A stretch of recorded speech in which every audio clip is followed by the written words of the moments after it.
Kiara. Kiara is presenting.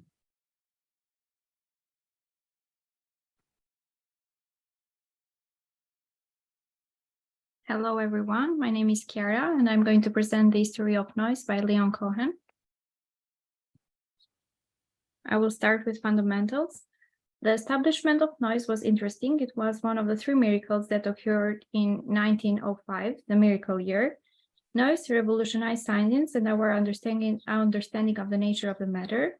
And Einstein realized that noise might be the key to proving the existence of atoms. That was one of the greatest theories of the time. Einstein. The main question of the 20th century was the existence of atoms. Einstein sought to prove the existence of atoms through his work. 1905, which we also mentioned as the miracle year, Einstein established three miracles. The initial one was intended to demonstrate the presence of atoms.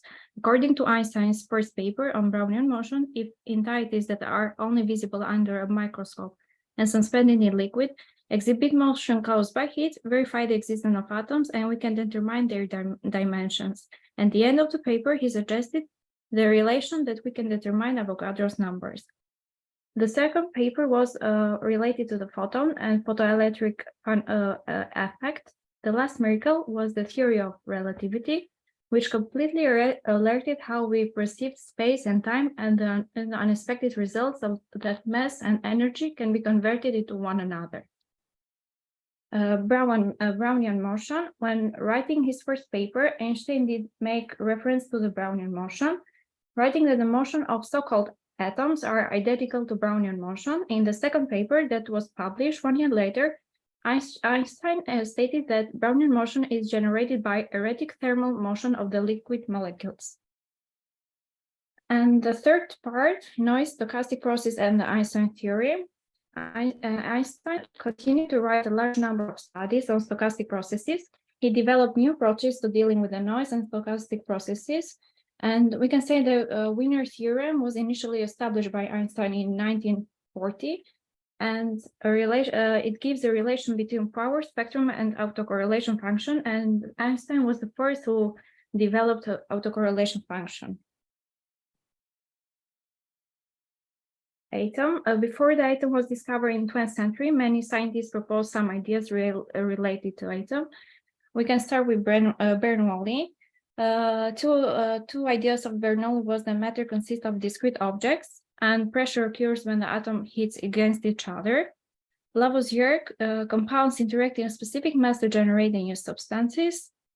Then Dalton gives two ideas. Atoms interact to create novel compounds, and compounds must react in specific ratios. Avogadro gave his initial idea to Avogadro number, which was later established, but he gave the idea that in 1 liter gas has the same number of atoms. Clausius developed thermodynamics. Temperature is a measure of the kinetic energy of each atom. And Maxwell gave the idea of the fractional number at each speed is distributed according to Gaussian distribution. The Boltzmann equation. Atoms, as it was mentioned, are traveling erratically in a variety of directions and a variety of rates. The main question of Boltzmann was how can these unpredictable movements develop into a Maxwellian and remain Maxwellian? He eventually came to the conclusion that collisions are the cause of it. Clausius in 1865 created entropy as the quantity of thermodynamics. Entropy is an indicator of irreversibility since it never decreases in an enclosed system. Instead, it either stays the same or rises. After many years of studying entropy, Boltzmann developed a formula where K is the Boltzmann constant and W the number of states accessible. Reversibility theory is straightforward, and effective entropy is a function that component coordinates. We may simply reverse the velocities to produce a system that clearly shows decreasing entropy as they gradually return to their original states. So we can say that entropy does not always rise, despite the fact that thermodynamics tells that it usually does. We have another argument, which is recurrence argument. Certain system of particles are going to return nearly the exact same initial condition as they develop. Any system will return to more or less where it was, and as a result, entropy, as described by Boltzmann, will return to more or less of what it was. Therefore, contrary to the Boltzmann hypothesis, entropy does not always increase. Einstein established basic stochastic ideas that are used frequently nowadays. It not only demonstrated how that Avogadro can be determined based on stochastic quantities, but he also computed the probability distribution of the atom. Moreover, according to the energy partition, the numerous particle statistical properties are the same as those of the invisible atoms, which Einstein observed to be nothing more than a large atom being moved around by smaller atoms.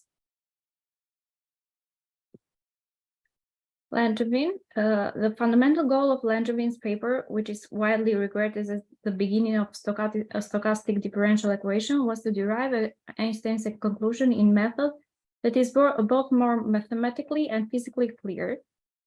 He used Newton's equation. It was previously understood that there exists a friction force for an object moving through a fluid. According to Langevin, nearby interaction between molecules are irregular. There must be an additional force to friction. Thus, the frictional force plus x, which is the irregular force, equals the total force. This eventually replaced all other techniques for solving stochastic differential equation. The Langevin approach, we can say that is simpler according to the mean and standard deviation. Also, you obtain the same identical as x equation identical to the Einstein.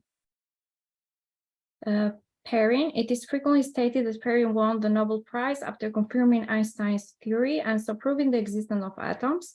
That is not exactly accurate. Prior to Einstein's work, Perrin was focused on the atoms and measure of Avogadro's number, and was already established. He is credited as creating Avogadro's number. He understood that if reactions proceed in the manner they do, then the number of atoms in a given volume of gas must be the same regardless of the substance. The vacuum tube and noise. Electrical engineering studied noise. In vacuum tube technology, noise played a key role, contributed in the theory of modulation. So the noise on amplitude modulation and frequency modulation determine which method is less vulnerable to noise. Then we will continue with shot and thermal noise.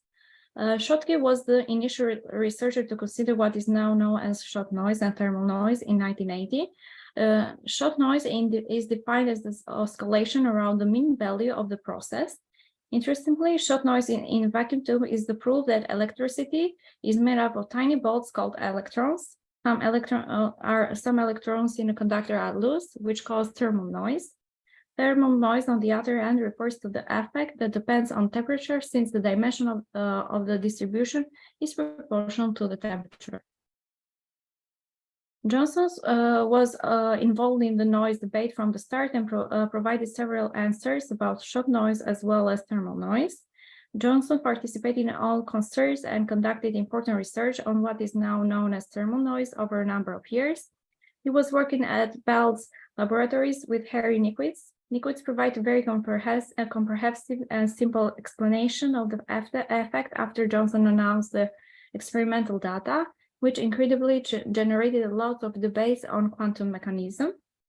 The electromotive force caused by thermal motion in conductors is computed using statistical mechanics and thermodynamics, according to liquids. The outcomes are consistent and with those of the experiments, and the fundamental concept is to connect the temperature variation to the fluctuations. The mathematics of noise. The mathematicians Batchelor, Einstein, Smolowski, and Langevin developed the theory of noise. I mentioned only three of them. Smolowski figured out the way a particle responds to external forces and the transition probability. Langevin theory began with Newton's law and included stochastic forces. He obtained specific moments but was unable to provide the probability distribution. And the Fokker-Planck approach established differential equation for the probability distribution applied for position, velocity, or both of them. The matched filter, Van Vleck, Middleton, and Orr developed the matched filter. As we know, it identifies signals after the noise has been introduced. It compares the signal at the beginning and the signal that has noise. Fourier heat and jumps. Fourier is identifying temperature at point X at the time t, and he also managed the jumps. Dirichlet first provided the necessary criteria, created a function on his own that lacks the Fourier expansion and also doesn't appear to have an analytic expression in a manner with which we all are familiar. The Dirichlet function is when x is irrational, the function is 1, and when x is irrational, the function is 0. Dirichlet created a bizarre function and demonstrated that it lacks a Fourier representation. Wiener understood that the Einstein's Smolowski formulation of Brownian motion is based on a deep mathematical foundation. He was more interested in mathematical characterization of Brownian paths because it was more challenging. Perry noted that while the pathways are continuous, they can change direction and there are no differentiable. Wiener developed Brownian motion paths using measure theory. From a mathematical perspective, he formalized and established a probabilistic process that was an idealization of a Brownian motion proposed by Einstein and others. And we can say that the main contribution of Wiener's is the measure of Brownian pathways. In the end, quantum mechanisms and quantum noise. Quantum mechanics generated a new type of noise, and we can say that it's a probabilistic theory. Two types of probabilities in quantum statistical mechanics are the inherent one derived from the wave function, and in situation in which we don't know the wave function, but we determine probabilities. Planck and Einstein's calculation of black body radiation are considered as noise estimations.